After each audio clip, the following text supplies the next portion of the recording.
Lo que les voy a contar hoy es algo que nunca le he confiado a nadie. Y la verdad es que todavía sigo intentando entender cómo logré sobrevivir a mi propia infancia. Todo tiene que ver con alguien que me acompañó en mis años más oscuros. Se llamaba Mateo. Mi nombre es Sofía y ahora tengo 25 años. Pero durante mi infancia, algo entraba por mi ventana cada noche. Algo que hablaba conmigo, que sabía cosas que nadie más podía saber. Y algo que no debería de existir. La primera vez que apareció, yo tenía 6 años. Esa noche, el ambiente en la casa se sentía muy tenso. Sentía cómo corría en mi cuerpo un sudor frío, un miedo profundo. Me oculté en mi escondite de siempre y empecé a contar, creyendo de verdad que al llegar a 100, todo el infierno de afuera se iba a detener. Entonces escuché el golpeteo en la ventana. Mi cuerpo se congeló por completo. Salí despacio debajo de la cama. Miré hacia la ventana y ahí lo vi. Un niño de mi edad con una playera roja, pantalón de mezclilla y el cabello despeinado. Pero lo que me quitó el aliento fue lo que tenía detrás. Unas enormes alas blancas, totalmente dobladas contra su espalda, como huesos rotos acomodados a la fuerza. No dijo nada, solo me miraba y sonreía. En ese mismo instante se escuchó un fuerte golpe en la cocina. Fue ahí cuando el niño habló por primera vez y me dijo: "No estás sola". Hasta el día de hoy no sé por qué lo dejé entrar a mi habitación. Recuerdo que cuando abrí la ventana, él entró sin hacer el menor ruido.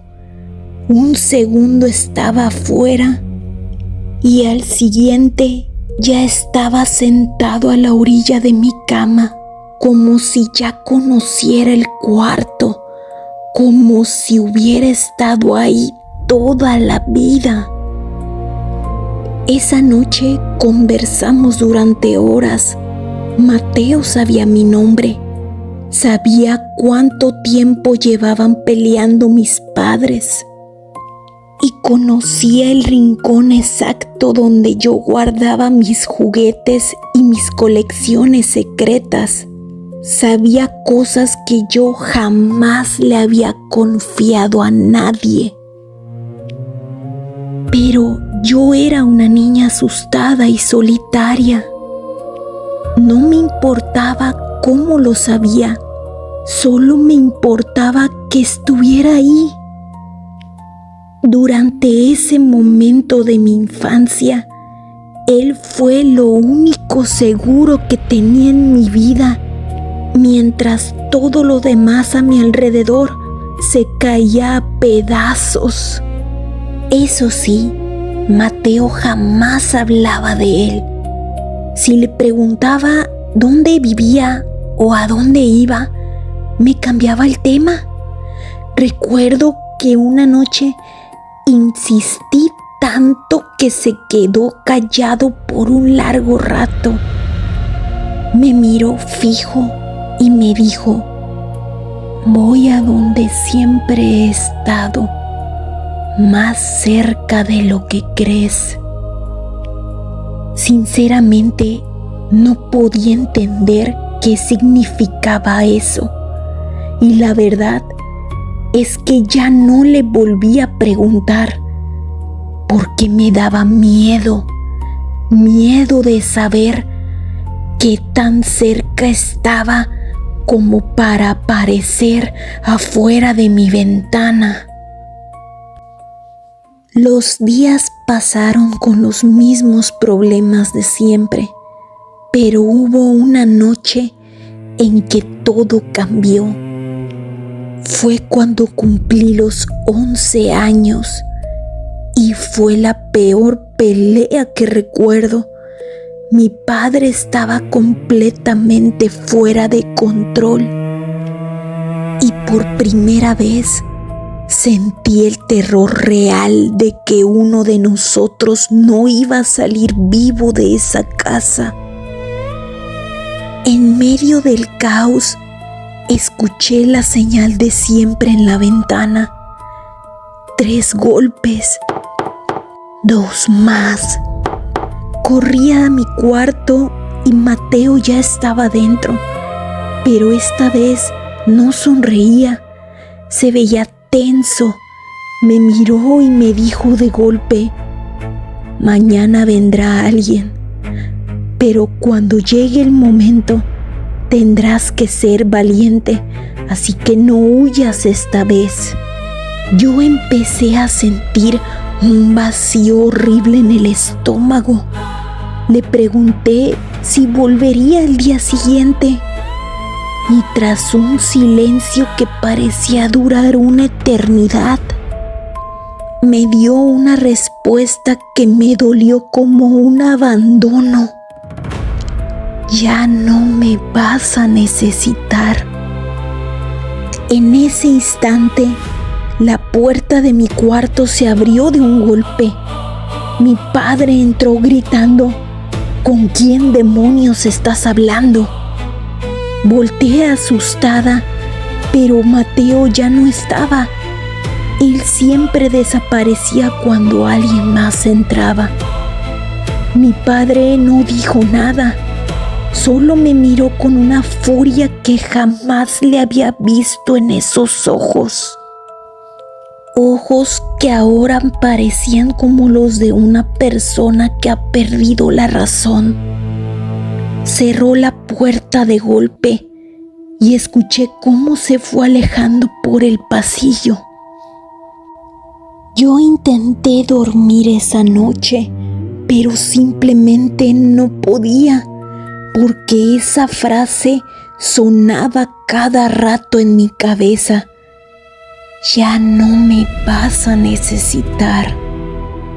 No sé en qué momento, sin darme cuenta, me quedé profundamente dormida. Hasta que sonó la alarma, eran las 10 de la mañana, cuando todo se aclaró de la peor manera. Una trabajadora social tocó a la puerta porque una maestra de la escuela había hecho un reporte. Mi padre intentó cerrarle el paso a la fuerza, pero algo dentro de mí explotó. Empecé a gritar y a suplicar por ayuda. Recuerdo la furia en la cara de mi padre, cómo me empujó hacia atrás, el llanto de mi madre intentando cubrirme y finalmente el sonido de un impacto. Después todo se volvió oscuro. Semanas más tarde desperté en un refugio para víctimas de violencia. Mi mamá y yo comenzamos a ir a terapia para procesar todo lo que habíamos pasado. Y fue ahí donde mi realidad empezó a desmoronarse. Durante una sesión le hablé a mi psicóloga sobre Mateo. Ella se quedó callada. Me pidió que lo describiera de detalle por detalle y me pidió que para la siguiente cita lleváramos fotos de mi infancia. Mi mamá consiguió un álbum viejo que tenía guardado en su ropero y mientras mi psicóloga lo revisaba, se detuvo en una foto en la que yo salía sentada en una mesa de mi habitación, dibujando a un niño con playera roja, pantalón de mezclilla y unas enormes alas blancas.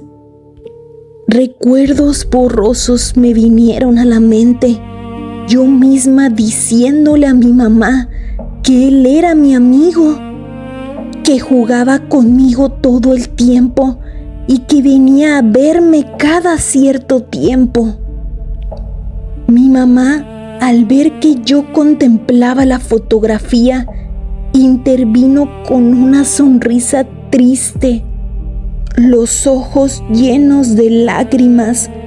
Me explicó que en esa época yo no paraba de hablar de mi amigo imaginario, que un día hice ese dibujo con una ilusión enorme, diciendo que quería tenerlo listo para que en su próxima visita pudiera enseñárselo y decirle que lo había dibujado.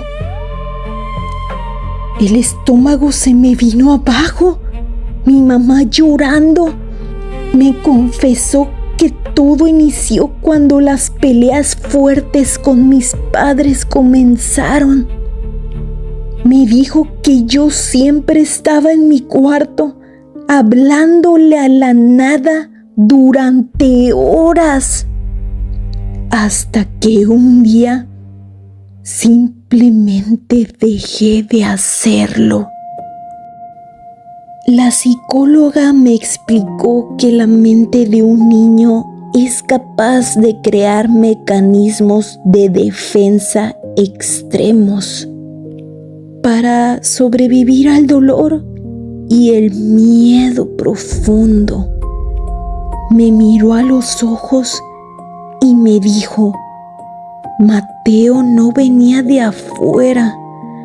Mateo eras tú, Sofía. Era la parte de ti que se negó a romperse. Ella me aseguró que mi inconsciente registraba los ruidos, los pasos y las señales de la casa y proyectaba toda esa información en mi amigo imaginario para mantenerme siempre alerta del peligro y salvarme. Quise creerle, de verdad intenté aceptar esa respuesta lógica. Han pasado varios años desde entonces.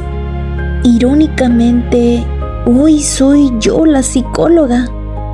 Estudié la mente humana, entiendo a la perfección los traumas, la disociación y cómo reacciona el cerebro para protegerse. Sé cómo funciona la supervivencia, o al menos eso me gustaba creer, para mantener la cordura, porque hay un detalle que jamás le revelé a mi terapeuta, ni a mi madre, ni a nadie. 3 días después de aquella sesión en la que vi la foto, regresé a mi cuarto a empacar las últimas cosas. Al intentar abrir un cajón atorado de mi escritorio, metí la mano hasta el fondo para ver qué lo bloqueaba y saqué un papel viejo y doblado. Cuando lo abrí, se me cortó la respiración. La letra no era mía, ni de mi mamá, ni de mi papá. El mensaje decía: cuando leas esto, ya no me vas a necesitar, pero necesito que entiendas algo. Todo fue real, solo que no de la manera que tú creías. Al final de la hoja había un dibujo hecho a lápiz de un par de alas. Durante años guardé esa nota, convenciéndome a mí misma de que tal vez la había escrito yo misma, en un estado de sonambulismo o crisis. Era la única explicación que le encontraba en ese momento. Pero el problema real ocurrió hace apenas 2 semanas. Me enteré de que la vieja casa donde crecí iba a ser demolida. Así que decidí dar una vuelta para verla una última vez y cerrar ese ciclo. Entré al lugar abandonado y subí las escaleras llenas de escombros hasta llegar a mi antigua habitación. Las paredes estaban en deterioro y mientras estaba ahí parada en medio del silencio absoluto de esa ruina, el aire se volvió helado y entonces lo escuché. 3 golpes en el cristal y otros 2 más. El sonido venía directamente de la ventana en mi habitación antigua. Giré la perilla muy despacio, muerta de miedo, sabiendo que detrás de esa puerta, al ver hacia el cristal, solo debía haber vacío. Pero no estaba vacío.